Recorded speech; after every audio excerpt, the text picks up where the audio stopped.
திருச்சிற்றம்பலம். ஸ்ரீ குருப்பியோ நமஹ.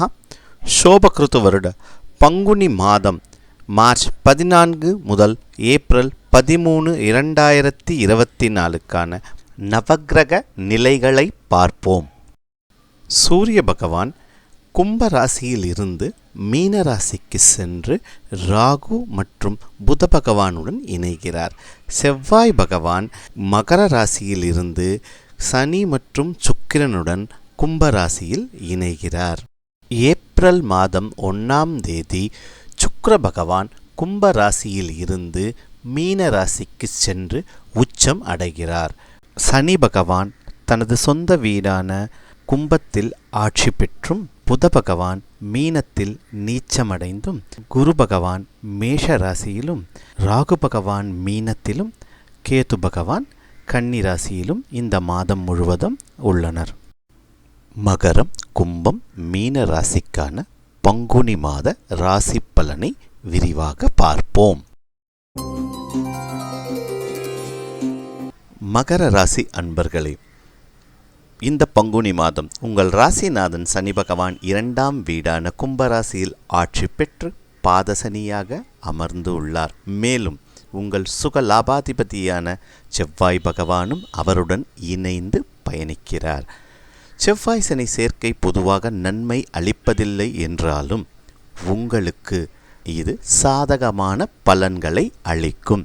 மேலும் பாக்யாதிபதியான சுக்கிர பகவான் மாதத்தின் முதல் பாதியில் உடன் இருப்பதால் சாதகமாகவே அமையும்.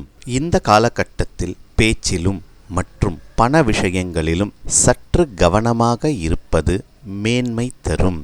பங்குனி 19ஆம் தேதிக்கு பிறகு, அதாவது ஏப்ரல் 1ஆம் தேதிக்கு பிறகு சுக்கிர பகவான் 3ஆம் வீடான மீனராசிக்கு சென்று உச்சம் அடைகிறார். அங்குள்ள ராகு பகவான், சூரிய பகவான் மற்றும் நீச்சபங்கம் அடைந்த புத பகவானுடன் இணைகிறார். இதனால் இதுவரை இருந்து வந்த பதட்ட நிலை மாறி ஒருவித மன தைரியம் ஏற்படும். சகோதர வழி, தந்தை வழியில் இருந்து வந்த மனக்கசப்புக்கள் நீங்கும்.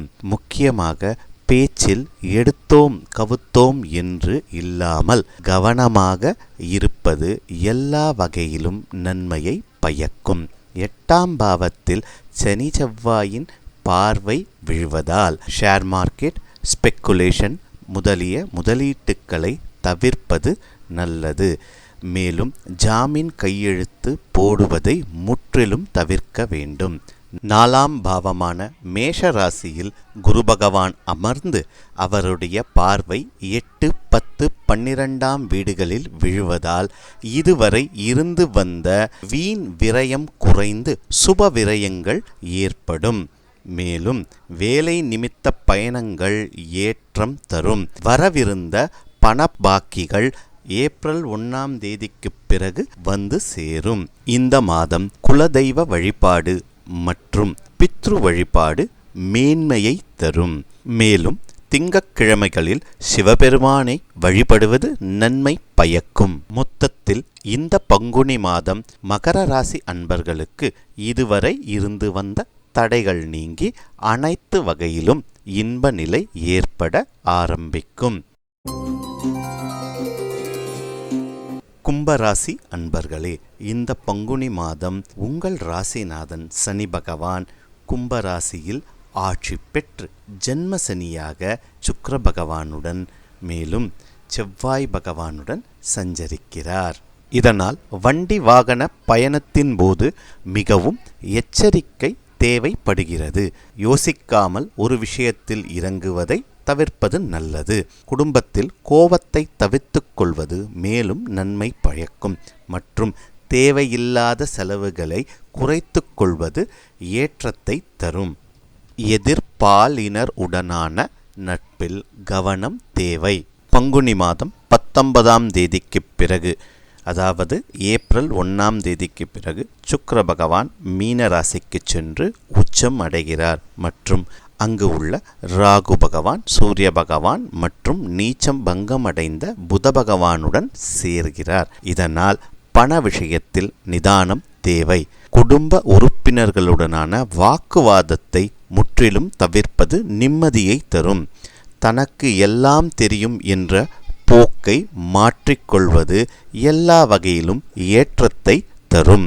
3ஆம் வீடான மேஷராசியில் இருக்கும் குரு பகவானின் சுப பார்வைகள் 7, 9, 11ஆம் பாவங்களில் விழுவதால் தெய்வ நம்பிக்கை அதிகரிக்கும். மூத்தவர்களின் வார்த்தைகளை கேட்டு நடப்பீர்கள். வெளிவட்டார தொடர்புகளில் மகிழ்ச்சி ஏற்படும். இந்த மாதம் முழுவதும் உங்களது 7ஆம் வீட்டில் செவ்வாய் மற்றும் சனி பகவானின் பார்வை விழுவதால் தற்புகழ்ச்சியை முற்றிலும் தவிர்க்க வேண்டும். அந்நியருடனான பழக்க வழக்கத்தில் எச்சரிக்கை தேவை. தெரியாத விஷயங்களில் ஈடுபடுவதை முழுவதும் தவிர்ப்பது நன்மை பயக்கும். வேலை மற்றும் தொழிலில் நிதானம் தேவை. முதலீடுகளை தவிர்ப்பது நன்மை தரும். 8ஆம் வீடான கன்னிராசியில் கேது பகவான் இருப்பதால் அரசாங்க விதிகளை மதித்து நடப்பது நன்மை பயக்கும். வெளி உணவை தவிர்ப்பது முற்றிலும் நன்மை பயக்கும். உடல் பயிற்சி செய்வது ஏற்றத்தை தரும். இந்த மாதம் சிவபெருமான் வழிபாடு எல்லா வகையிலும் நிம்மதியை அளிக்கும். மற்றும் சங்கடஹர சதுர்த்தி அன்று விரதம் இருந்து விநாயகரை வணங்கி வர அனைத்து பிரச்சனைகளில் இருந்தும் தீர்வு கிடைக்கும். மொத்தத்தில் இந்த பங்குனி மாதம் உங்களுக்கு நடப்பவை நல்லவையே என்று பொறுமை காக்க வேண்டிய மாதமாகும். மீனராசி அன்பர்களே, இந்த மாதம் முழுவதும் உங்கள் ராசிநாதன் குரு பகவான் 2ஆம் இடமான மேஷ ராசியில் சஞ்சரிக்கிறார். இதனால் குடும்பத்தில் மகிழ்ச்சி, தேவையான பண வரவு இருக்கும். எனினும் பேச்சில் கவனம் தேவை. குருவின் பார்வை 6, 8, 10ஆம் வீடுகளில் விழுவதால் உடல் நலன் மேம்படும். தொழிலில் வளர்ச்சி உண்டாகும். ராசியிலேயே சூரிய பகவான், ராகு பகவான் மற்றும் நீச்சமடைந்த புத பகவான் சஞ்சரிப்பதால் உஷ்ணம் அதிகரிக்கும். எனவே வெளி உணவுகளை தவிர்ப்பது நன்மை பயக்கும். உங்கள் ராசிக்கு 12ஆம் வீடான கும்ப ராசியில் சனி பகவான் ஆட்சி பெற்று விரயசனியாக இருப்பதால் செலவுகளை குறைத்து கொள்வது நல்லது. மற்றும் செவ்வாய் பகவான், சுக்கிர பகவான் இணைந்து இருப்பதால் பயணங்களின் போது கவனம் தேவை. கால் மற்றும் முழங்கால் வலிகள் ஏற்பட வாய்ப்புகள் உள்ளன. மேலும் 2ஆம் அதிபதியான சுக்கிர பகவான் 12ஆம் வீட்டில் இருப்பதால் பயணங்களின் பொழுது உடைமைகளை கவனித்துக் கொள்வது மிகவும் அவசியம்.